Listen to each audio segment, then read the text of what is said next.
Hey, what's going on, guys? It's the Bear Gamer, or Mr. B Bear. Call me what you want. And in this video, as you can see by the title and the image, I'm going to show you how to pair a Xbox controller.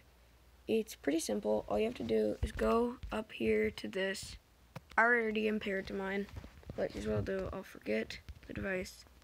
What you want to do is you pair new device, and on the top of the thing, on the top of the controller, there's a button you use to pair to the Xbox, and it has those three little lines. I think this might only work with new controllers because they have Bluetooth integrated in them, but what you want to do is hold that down after you've turned the controller on.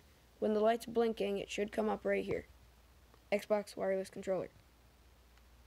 So you're going to pair and take your finger off the button, and you are now connected to it.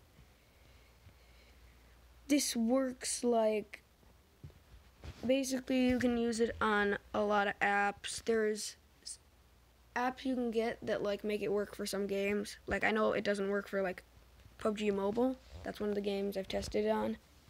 But you can like move around your little stuff over here, go down here. This is if you're running Android 9 or Android Pie, whatever you call it.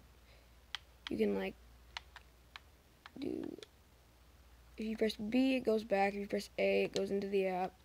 You can press Y. Not particularly sure what that does. You can use your D-pad. D-pad opens, or not the D-pad. The start menu button opens stuff. If you go into like Chrome and then you press the home button, it takes you home. So it's pretty cool. Hope you guys enjoyed. If you did, hit that like button, and if you want to see more content, then make sure to subscribe, and I will see you guys in the next video. Bye!